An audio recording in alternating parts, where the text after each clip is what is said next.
crowd here, Coach. Yeah. All right. Go ahead and fire away.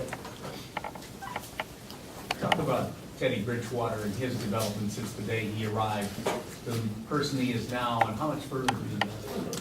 Well, he's a totally different player than what he was a year ago. He's doing everything that you want your quarterback to do. He's managing our football team.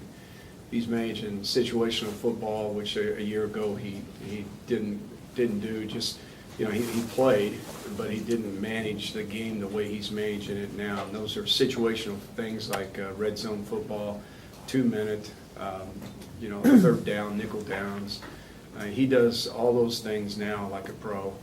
And the thing that he's also doing that's different than a year ago is using our whole offense. And if you look at the distribution of the football, we're getting the ball thrown to just about every position on the team. And that has a lot to do with Teddy understanding the entire offense. You know, he knows how to use every piece of it.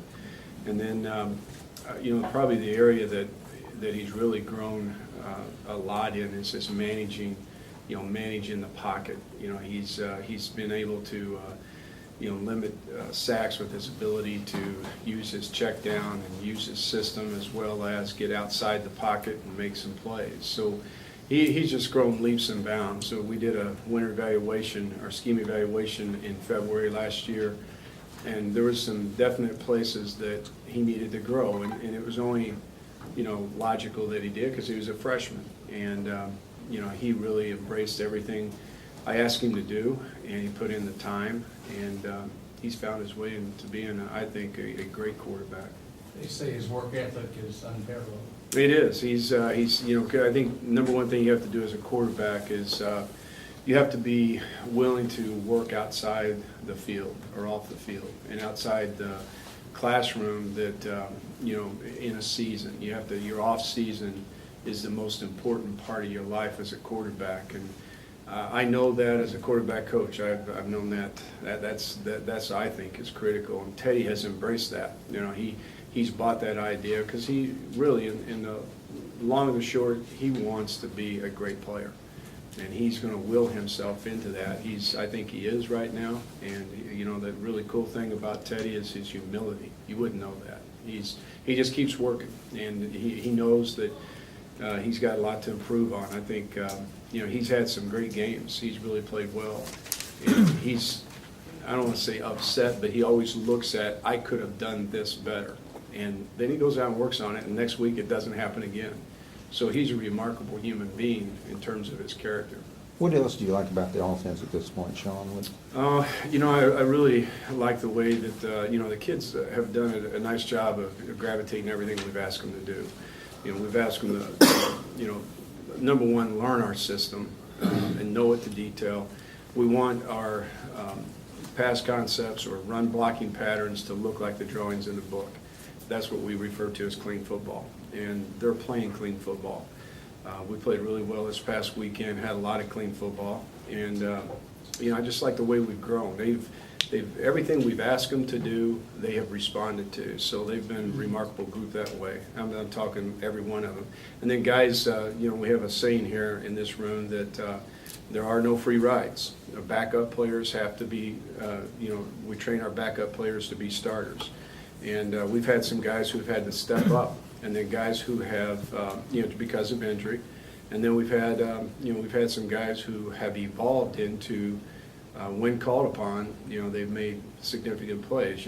Jared Davis made a nice play this past weekend. And that was an example of a guy who's got his chance and got his role. We've had, Nacho's had to go in there and play tackle. We've had to move Kupper all over the lot and help ourselves with injuries. So they are, and we said we were going to chase relentlessly for chase perfection. And the guys have done that, and along the way, we're finding our way to some excellence. So we just got to keep grinding. The neat thing about them, they're humble guys. We keep their feet on the ground because we coach them hard, and the good things have happened. What does Nacho need to work on, and what does he do well? Nacho, he's number one right now. He's an excellent candidate, skill set. Okay, so that helps out a lot. I think he runs really well. And, all of our linemen, the thing about our linemen, all those kids can run. We can pull, we can pin, and we can pull, and we can run. So we're using them in that way. And Nacho right now, Nacho just needs to keep developing, keep learning. I think he's probably, technically and fundamentally, he grows every day. And that's, as a young lineman, that typically, those are the major steps in their first season. And he's learning all those things. But he's got a lot of natural ability and instincts that allow him to be successful. You mentioned red zone offense. What specifically with Teddy are some examples where he's grown from the last year to what he's doing now? He doesn't force the ball. He's embraced our our philosophy is touchdown, check down. He's done that. He's managed us very well down there. I think probably the biggest area of improvement has been we're a timing passing attack. We're going to throw the spots down there, and he has done a remarkable job of. Because that's not easy to do. Sometimes the receiver isn't quite there when it's time for his feet say it's time to throw, and he's hung it where we've told him to put it.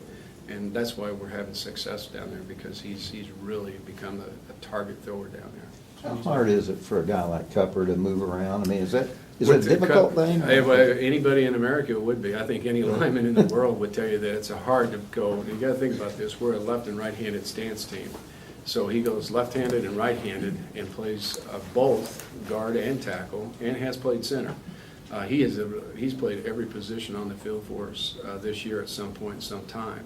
So I think Alex is an exception to the normal offensive lineman, because he's like a coach on the field. He's done things throughout the season. We're playing Southern Miss. He looks up at Teddy and tells him to spin one of our run plays because the look wasn't right. And I don't think Teddy was going to spin it. Teddy can tell you better than me, but so Teddy just spun it, and it ended up being the run that set us up to go ahead touchdown. So Alex is a very smart player. He's a very heady player, and he's got a lot of talent. He's got a lot of talent. Anytime you can go across the board and play every position, you've got talent. He's a very talented young man. You guys have been able to pop at least a 50-yard pass in 3 out of the last 4 games, I think it is. What's kind of been the secret behind it? We practice that. We believe in pushing the ball down the field and taking deep shots. We've got a quarterback that can do that understands that part of that game, and then we have receivers that have that skill set and understand the spacing aspects, how we're trying to target ourselves and where they're supposed to landmark. And, it's because of that efficiency really at receiver, and then Teddy's understanding the concepts. And then the offensive line has been really good in those protections, because those protections are typically the ones that, the ball is getting pushed down the field, or, those are 7-step drops for the most part. And, so the line's done a great job with protection, and Teddy has also done an excellent job of pushing the pocket and creating lanes and creating protection for himself. So that goes back to what I was talking about earlier. His development in that area has been outstanding too. Just understanding how to manage us and manage pockets. I mean, he's really done a nice job.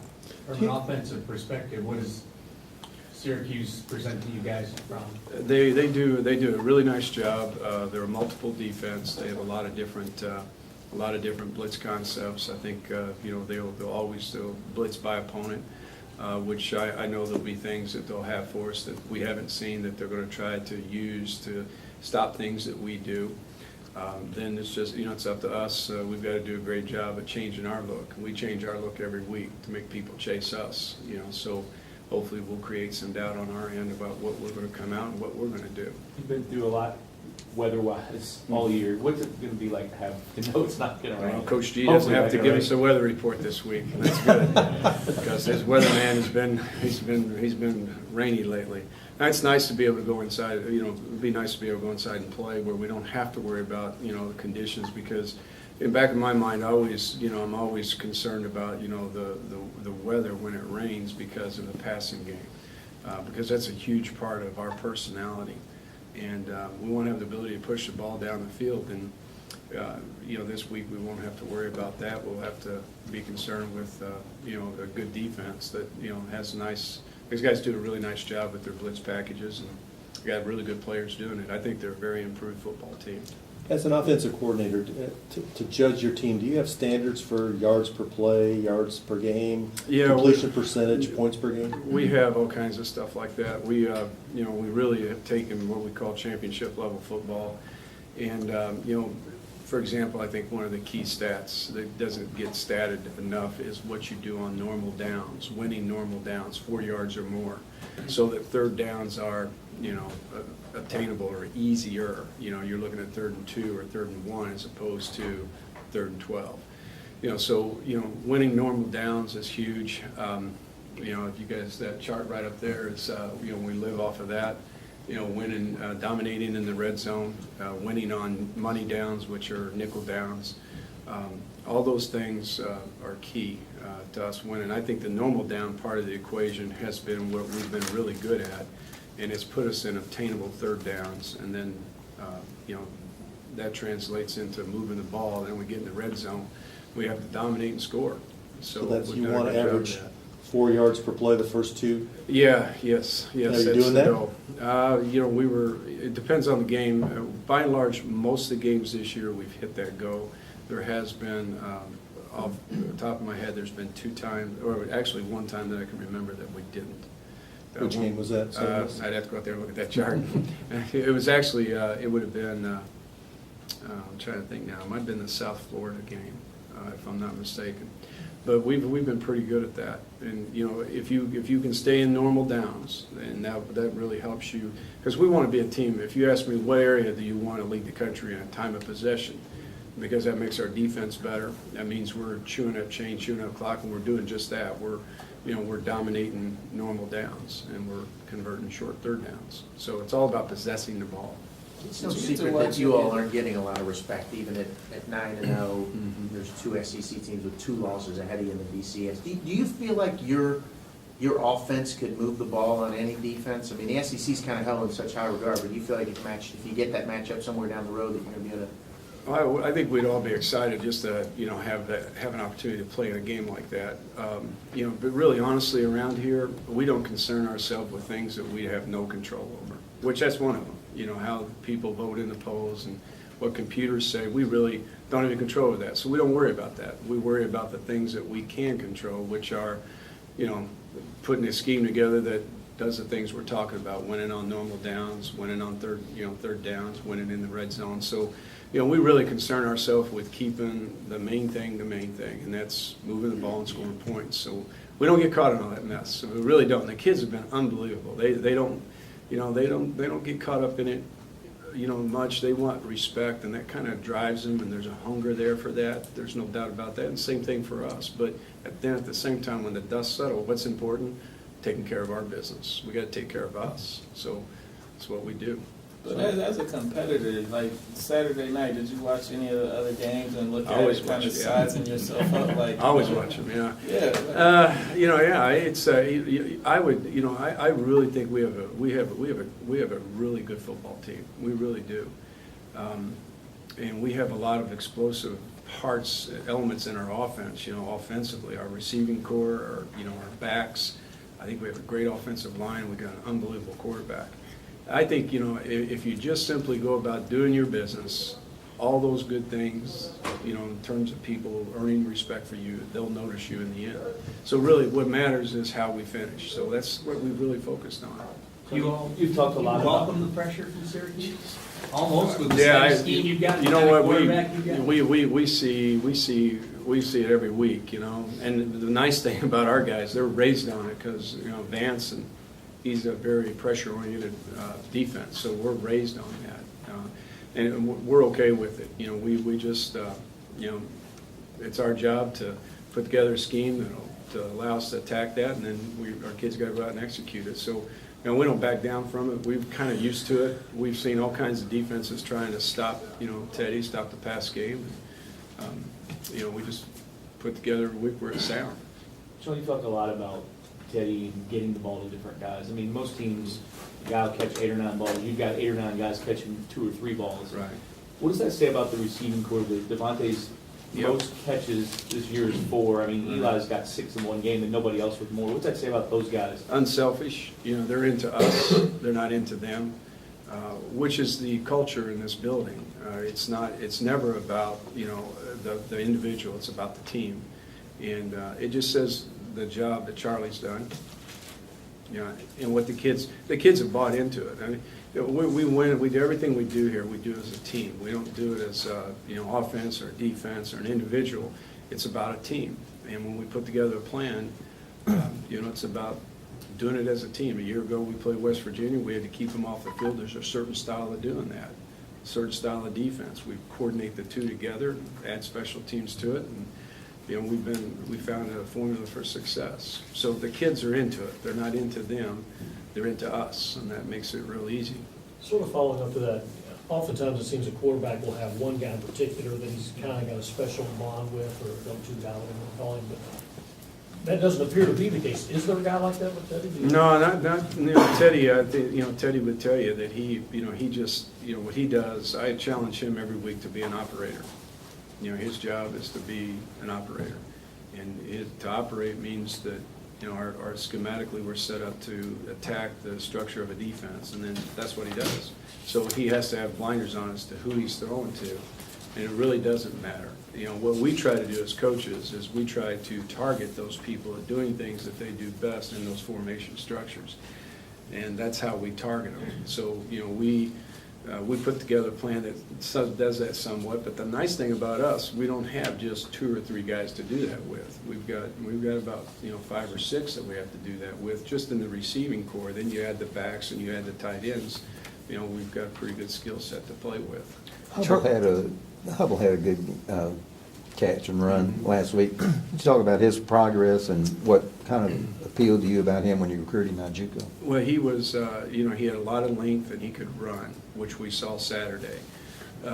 He's had to come in and he's had to gain weight, and he's still in that process of developing, himself, in terms of strength and, the explosive strength that comes with weight training.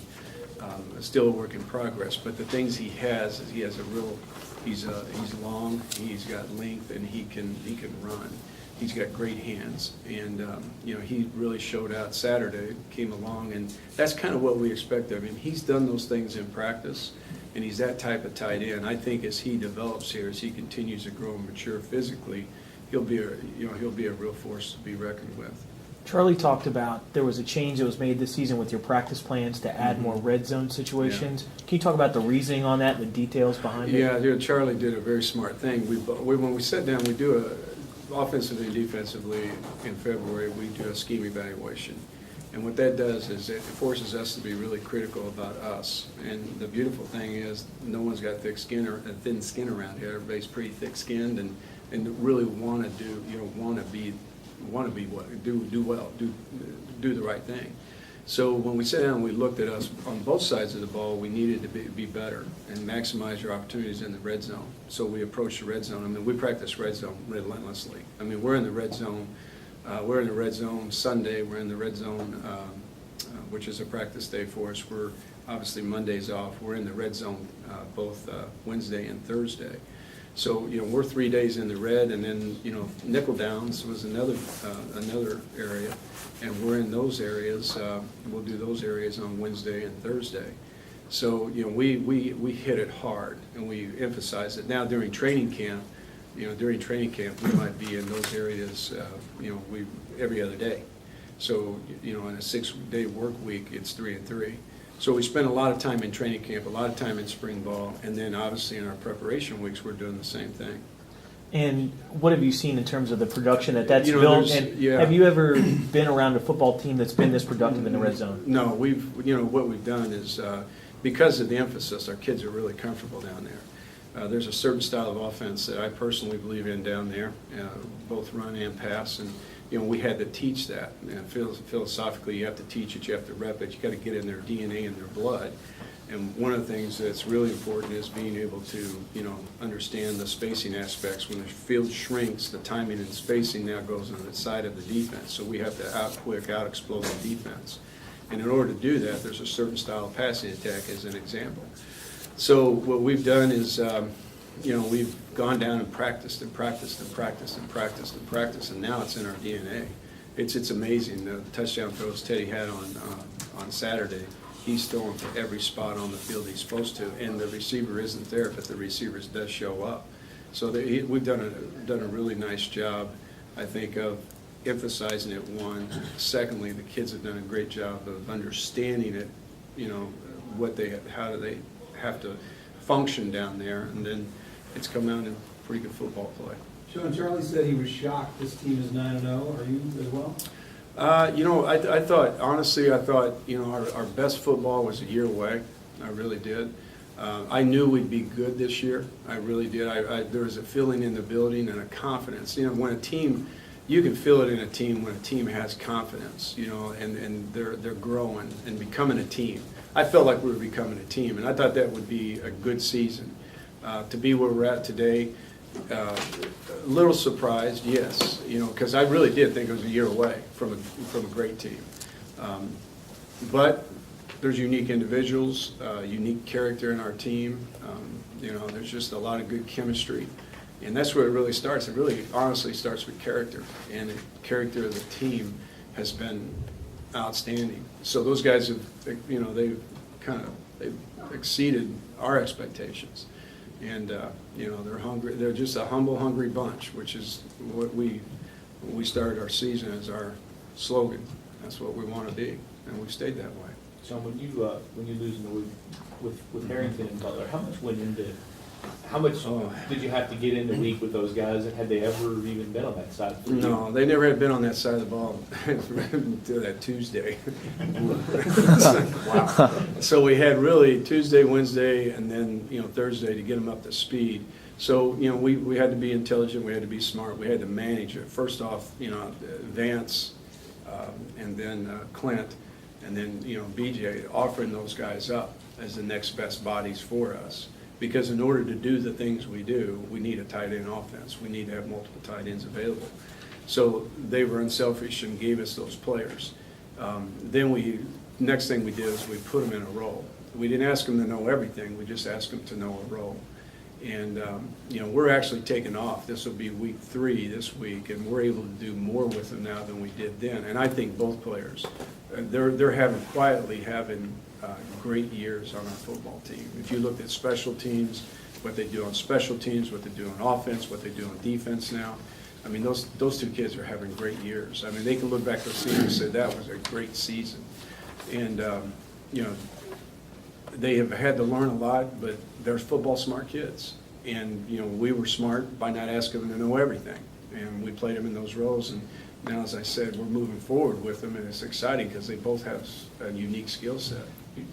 Update on Norden when he comes back. He's back. He's ready to roll. We've you know, this week we were smart with him last week. We could have actually week 1 used him in a blocking situation.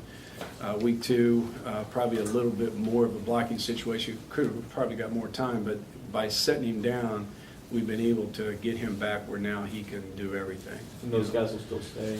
Yeah, we'll keep, you know, Jalen will work with us, and so will BJ. BJ in a little bit limited role. He's playing more defense now.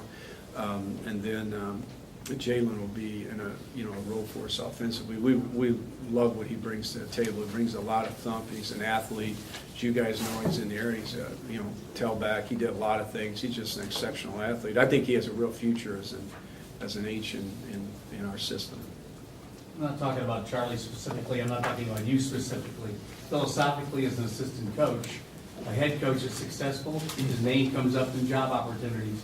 As assistant coaches, do you become involved in the politics of all that? No. Those are things that, you know, really, somebody had to tell me that we were 9th in the poll, because I don't really look at that stuff. I mean, we're too busy taking care of the main thing. The main thing is, you know, winning football games. And, you know, we don't get caught up in all that kind of stuff. We don't have time to, and there's no politics in this building. We're committed to what we're doing here. And, you know, it's a unique situation. In coaching, this doesn't come along much, you know, where you get a chance to work with a group of kids like these guys. So now we don't get caught up in that mess. Good? All right, fellas, thank you.